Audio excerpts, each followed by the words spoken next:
Excellencies, BRICS business समुदाय के leaders, आप सबको नमस्कार। मुझे खुशी है कि दक्षिण अफ्रीका की भूमि पर रखते ही हमारे कार्यक्रम की शुरुआत ब्रिक्स बिजनेस फोरम से हो रही है। सबसे पहले मैं राष्ट्रपति रामाफोसा को उनके निमंत्रण और इस बैठक के आयोजन के लिए बहुत बहुत धन्यवाद देता हूं। ब्रिक्स बिजनेस काउंसिल को 10वीं वर्षगांठ पर बहुत बहुत बधाई और शुभकामनाएं देता हूं। पिछले 10 वर्षों में ब्रिक्स बिजनेस काउंसिल ने हमारे आर्थिक सहयोग को बढ़ाने में बहुत महत्वपूर्ण भूमिका निभाई है।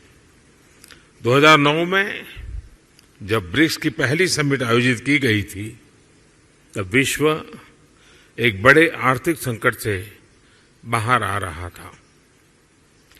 उस समय ब्रिक्स वैश्विक अर्थव्यवस्था के लिए एक आशा की किरण के रूप में उभरा था। वर्तमान समय में भी कोविड महामारी, तनावों और विवादों के बीच विश्व आर्थिक चुनौतियों से जूझ रहा है। ऐसे समय में ब्रिक्स देशों के एक बार फिर महत्वपूर्ण भूमिका है। फ्रेंड्स, वैश्विक अर्थव्यवस्था में उथल-पुथल के बावजूद भारत आज विश्व की फास्टेस्ट ग्रोइंग मेजर इकोनॉमी है। जल्द ही भारत $5 ट्रिलियन इकोनॉमी बन जाएगा। इस बात में कोई संदेह नहीं कि आने वाले वर्षों में भारत विश्व का ग्रोथ इंजन होगा। ये इसलिए है क्योंकि भारत ने आपदा और मुश्किलों के समय को आर्थिक सुधार के अवसर में परिवर्तित किया। पिछले कुछ वर्षों में हमने मिशन मोड में जो रिफॉर्म्स किए हैं, उनसे भारत में ईज ऑफ डूइंग बिजनेस में लगातार बढ़ोतरी हुई है।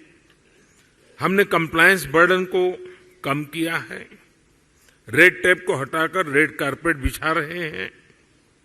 जीएसटी और इंसॉल्वेंसी एंड बैंक्रप्सी कोड के लागू होने से इन्वेस्टर कॉन्फिडेंस बढ़ा है।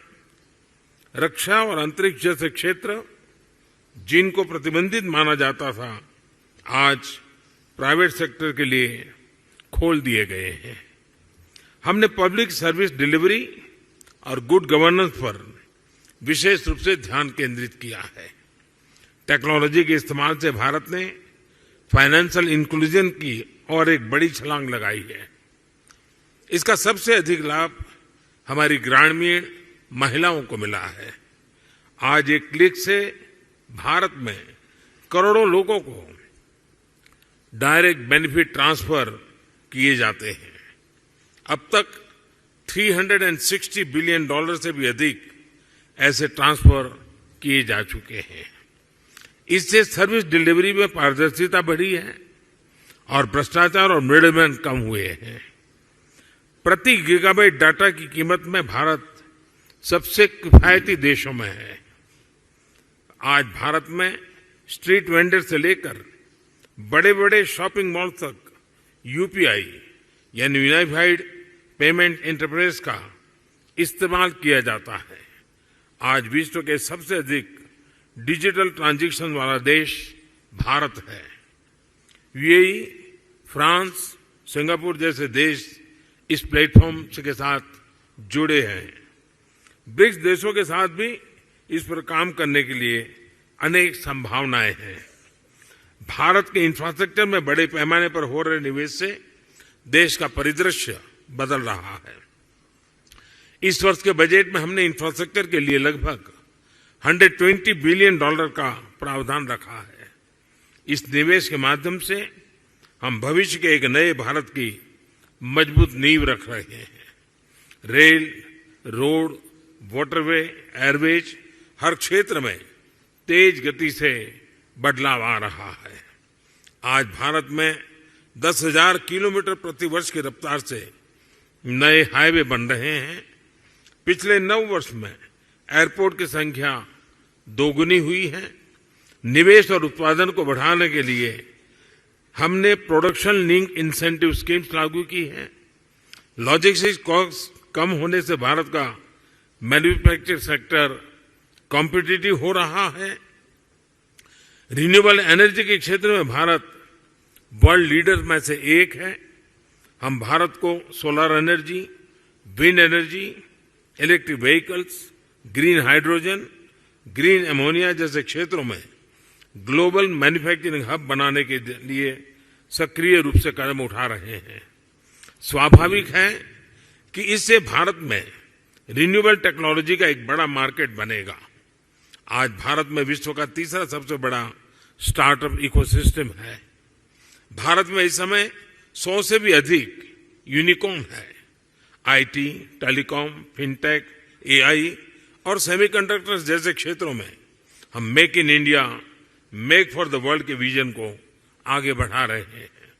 इन सभी प्रयासों का सामान्य जन के जीवन पर प्रत्यक्ष रूप से सकारात्मक प्रभाव पड़ा है।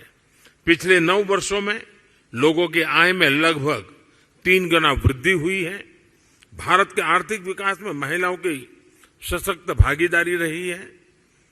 आईटी से लेकर स्पेस तक, बैंकिंग से लेकर हेल्थ केयर तक महिलाएं पुरुषों के साथ कंधे से कंधा मिलाकर देश की प्रगति में योगदान दे रही है। भारत के लोगों ने 2047 तक एक विकसित राष्ट्र बनाने का संकल्प लिया है। फ्रेंड्स, मैं आप सभी को भारत की विकास यात्रा में शामिल होने के लिए आमंत्रित करता हूं। कोविड महामारी ने हमें रेजिलिएंट और इंक्लूसिव सप्लाई चेन्स के महत्व को सिखाया है। इसके लिए आपसी विश्वास और पारदर्शिता बहुत ही महत्वपूर्ण है। हम एक दूसरे की ताकतों को जोड़कर पूरे विश्व, खासतौर पर ग्लोबल साउथ के कल्याण में महत्वपूर्ण योगदान दे सकते हैं। एक्सेलेंसी, मैं एक बार फिर ब्रिक्स बिजनेस जगत के लीडर्स को उनके योगदान के लिए बधाई देता हूं। इस मीटिंग के शानदार आयोजन के लिए मैं मेरे मित्र राष्ट्रपति रामाफोसा का भी आभार व्यक्त करता हूं। बहुत बहुत धन्यवाद।